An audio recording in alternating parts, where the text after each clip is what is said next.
Class 12th, Subject Physics, second chapter, Mechanical Properties of Fluids. From this chapter, Molecular Theory of Surface Tension, that is, surface tension of liquid, can be explained with the help of this molecular theory.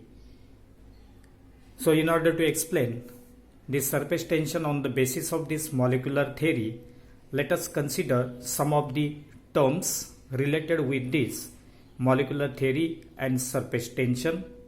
So for that purpose, we have considered here two molecules A and B. These molecules may be of same substance or different substances, and they are separated by a distance r here. So if you consider any molecule A, this will attract that other molecule B if it is at a particular distance from that molecule A, and that particular distance is denoted by R, which is called as molecular range. That is the maximum distance of a molecule from a given molecule up to which the intermolecular forces are effective is called as molecular range. That means if R is the molecular range for this molecule A, then this A will attract another molecule B only when that molecule B is situated at a distance equal to R or at a distance less than equal to R. If the distance between these two molecules exceeds R, then A will not attract B. Similarly, if you consider molecule A as the center of the sphere and radius equal to its molecular range, and therefore if you draw this sphere around this molecule A with molecule A as the center and radius equal to its molecular range, then that sphere is called its sphere of influence. Then there are two types of intermolecular forces, that is cohesive forces and adhesive forces. The force of attraction between the molecules of same substance will be called as cohesive force, that is the intermolecular force of attraction between the molecules of the liquid or gases or solids will be termed as cohesive forces. And second is adhesive forces. The force of attraction between the molecules of different substances will be called as adhesive force, that is force of attraction between the molecules of liquid and solid or liquid and gases will be nothing but the adhesive force. So with the help of this, now we have to explain this concept of surface tension on the basis of this molecular theory. So here a vessel is filled with liquid, then xy represents the upper surface of the liquid, that is the free surface of the liquid, and x dash y dash is a line parallel to xy at a distance equal to r below the free surface of the liquid. So as distance between x and x dash, that is the thickness of this liquid layer, is equal to r, that is molecular range, and this is called as surface film. And therefore in this diagram xy y dash x dash is the surface film. Now we have considered A, B and C as the three molecules of the liquid and with their sphere of influence, and R is the molecular range of attraction. So molecule A is well inside the liquid.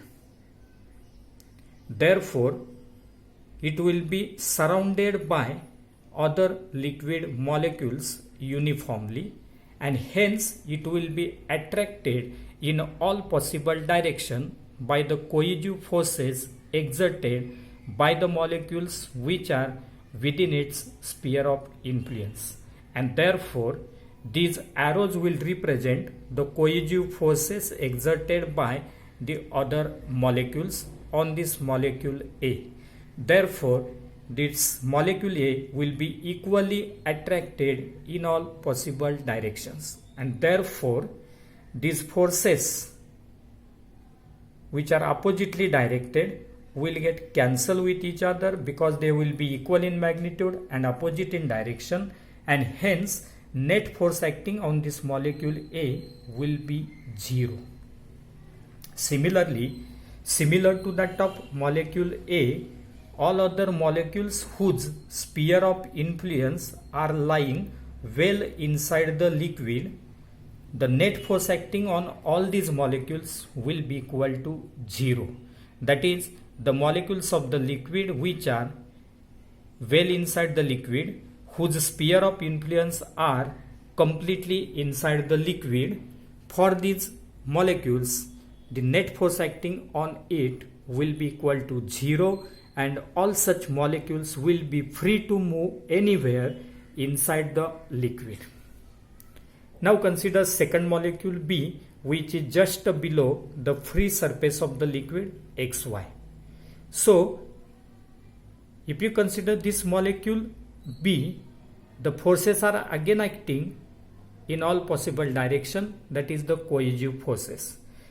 Then the part of very small part of its sphere of influence is outside the liquid and major part is inside the liquid. Therefore, the forces acting on that molecule B will not be completely neglected or will not get completely cancelled.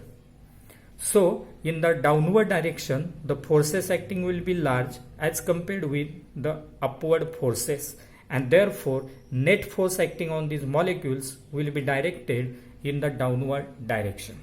And therefore, like this molecule B, those molecules which are lying just below the free surface of the liquid will be acted upon by downward force.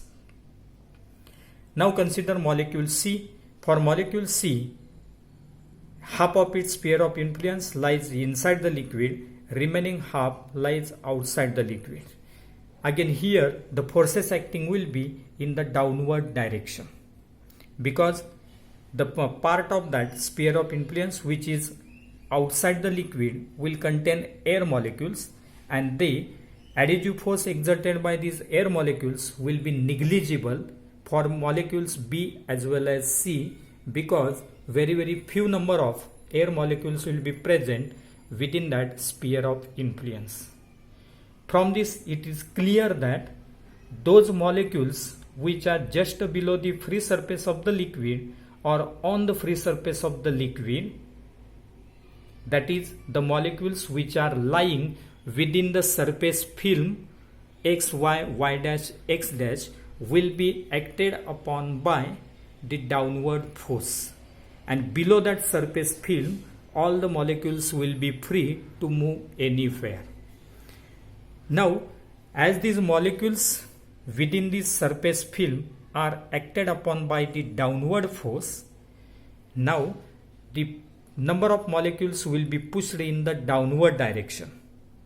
At the same time, we have to bring some of the molecules from the interior of the liquid to the free surface of the liquid. So at that time, this downward force will oppose these molecules.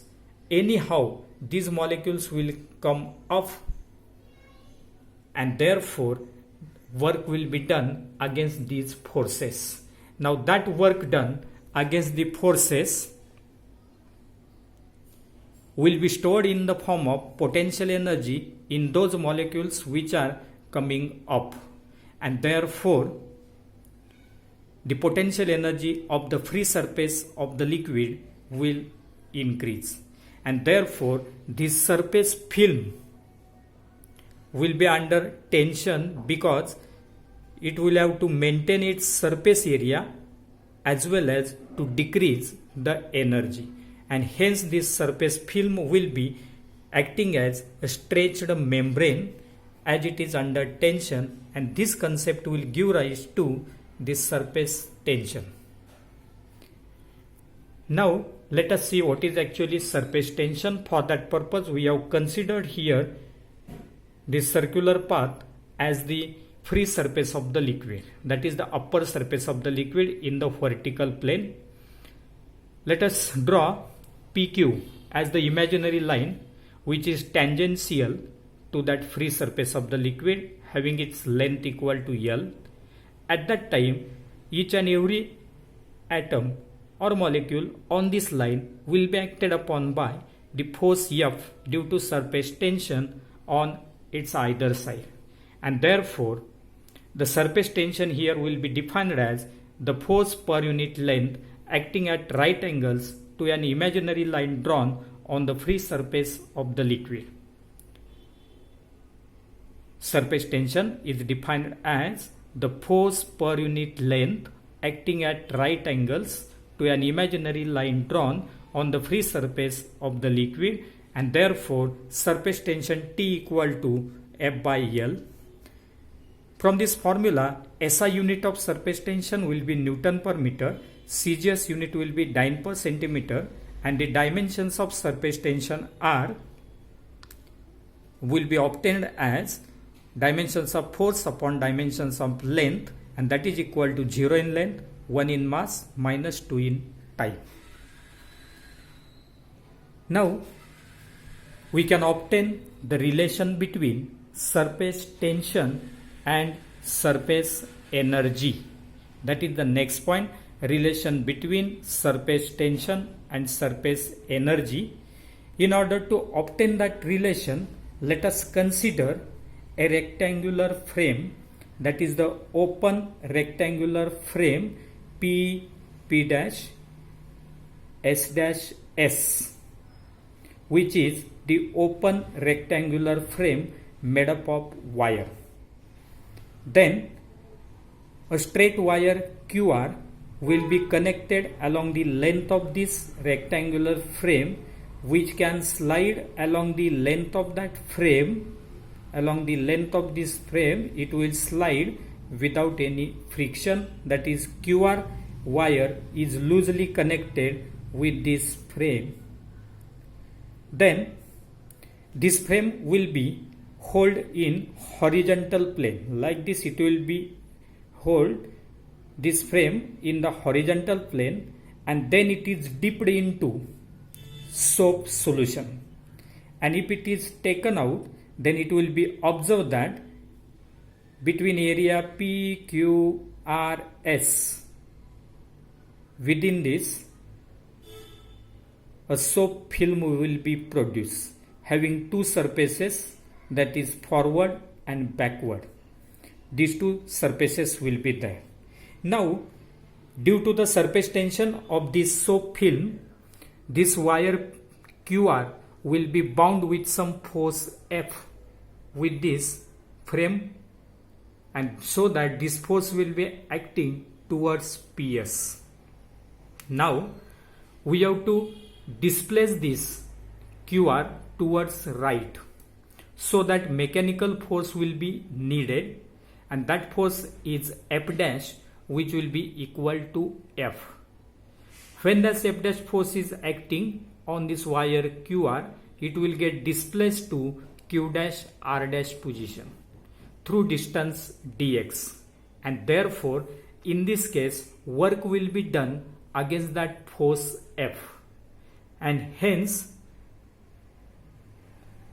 as this film has two surfaces, the inward force is given as, that is F will be given as F equal to T into 2L, because according to definition T is equal to F by L, therefore F is equal to TL, but here there are two surfaces to that film, therefore F is equal to T into 2L.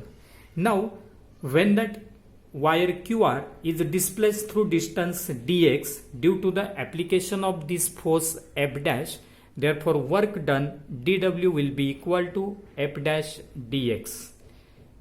Putting value of F dash, we can write T into 2L dx, that is the work done dW. Therefore dW will be equal to T into 2L dx. But in this case 2L dx. So 2L dx, this side is L, and 2L dx, dx is the breadth of this rectangle, L is its length, so L into dx, that will be area, and therefore 2 into L dx, that is change in surface area dA. Therefore dW equal to T into dA. Equation number 2 we will get. First equation is F is equal to T into 2L. Therefore surface energy, that is equal to T into dA, and therefore surface energy per unit area will be equal to surface tension. Here surface energy is nothing but the work done dW, and this will be the relation between surface tension and surface energy.